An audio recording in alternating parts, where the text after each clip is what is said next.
దేవుని నామమునకు మహిమ కలుగును గాక. ఆమేన్. ప్రభువును రక్షకుడైన యేసయ్య నామమున చేరొచ్చిన సంఘమంతటికి కూడా ఉదయకాల శుభములను తెలియజేస్తున్నాను. దేవుని నామానికి మహిమ ఘనత ప్రభావాలు ఆరోపిస్తూ ఉన్నాను.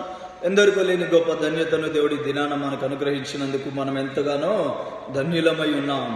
ఘనులైన వారు గతించిపోయారు, ధనమున్న వారు మరణించిపోయారు. అయితే ఎన్నదగని వారమైన మనలను ఆయన ఈ రోజున సజీవుడయుండి తన సన్నిధిలో సహవాసం చేసేటువంటి ధన్యత మనకు అనుగ్రహించినందుకు దేవునికి స్తోత్రాలు చెల్లిస్తున్నాను. చదవబడిన లేఖన భాగాన్ని ఒకసారి చూసినట్లయితే రోమపత్రిక 3:23లో ఒక మాటను మనం చూస్తున్నాం. ఇక్కడ ఎవరి గురించి ఏమని మాట్లాడుతుందండి బైబిల్? ఏ భేదము లేదంట. ఏంటి భేదం అన్నది ఏమీ లేదు. ఎవరు వీళ్ళు? మానవ మనుగడ గురించి మాట్లాడుతున్నటువంటిది. మానవులలోని ఈ భేదాలున్నాయి. ఆమేన్. మానవులలోని భేదం, స్త్రీ ఒక భేదం, పురుషుడు ఒక భేదం, చిన్నపిల్లలు ఒక భేదం, పెద్ద పిల్లలు ఒక భేదం, యవనస్తులు ఒక భేదం, మరి అదే రకంగా ఉన్నవారు ఒక భేదము, లేనివారు ఒక భేదము. అంటే భేదము అంటే ఒక మనిషి యొక్క ప్రత్యేకతను తెలియపరిచేటువంటివి.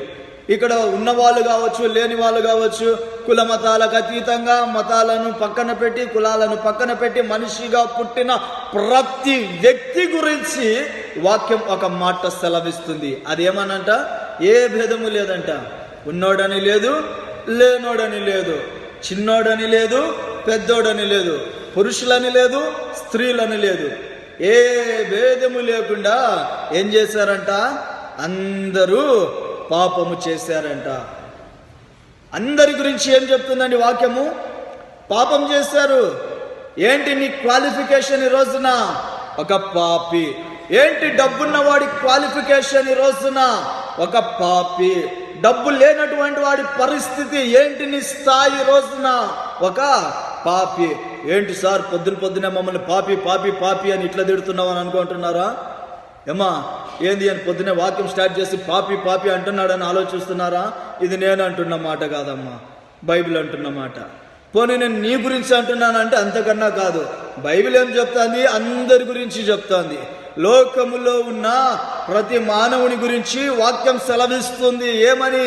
ఏ భేదము లేదు, అందరూ పాపము చేశారు, దేవుడు అనుగ్రహించి మహిమను పొందలేకపోతున్నారు. సో ఈ వాక్యం